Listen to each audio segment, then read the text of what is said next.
World War III North Korea terrified Trump regime is preparing preventive war. Foreign ministry officials in the North made it clear that the Hermit Kingdom does not want war with the U.S., but it will not shy away from it either, according to Alexander Vorontsov.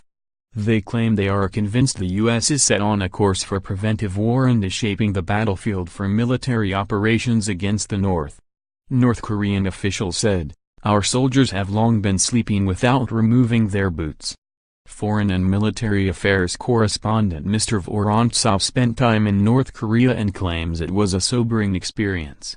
Writing in 38 North, he said, "During my visit, I heard nothing to suggest that North Korea is prepared, at this time, to be the first to accept the Russian and Chinese proposal for a freeze on its missile and nuclear tests in return for American agreement to freeze its joint military exercises with South Korea."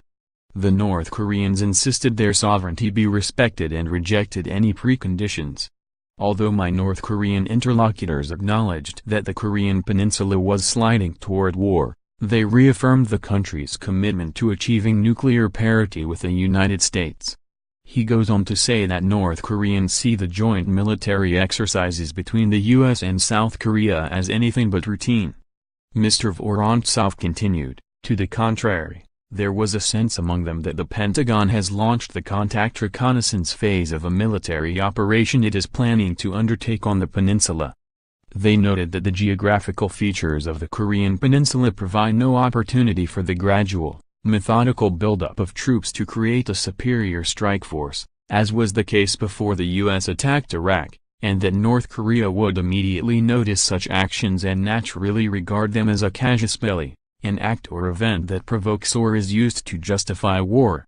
In their eyes, the Pentagon is rehearsing elements of a coordinated military operation one step at a time. The 3 aircraft carrier strike groups that are operating in Korea's East Sea, as well as many other operations, were not just a show of force. North Korea thinks the same about the latest U.S.-South Korean air exercise Vigilant Ace, which involved 230 aircraft and a large number of varied types of stealth aircraft.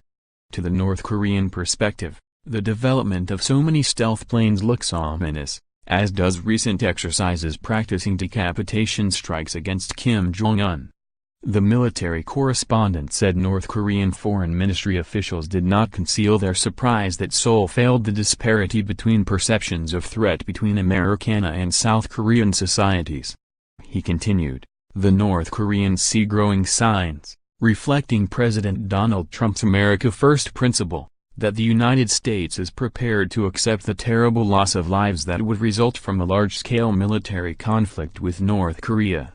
In contrast, South Korean public opinion continues to believe that President Trump would never start a war in Korea, and that the tension, crisis-like atmosphere, and belligerent rhetoric are all posturing.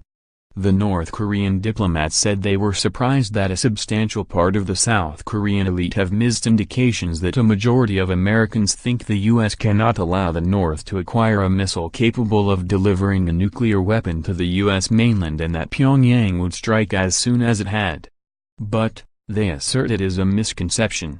They said, "It would be suicidal to attack the USA first and especially with nuclear weapons. We understand that it would be the last day of our country." Even despite the risks, the diplomats said the Trump administration is moving toward a preventive strike on the communist state. The officials concluded, "We are diplomats, not military guys. Only our leader knows the issue in full.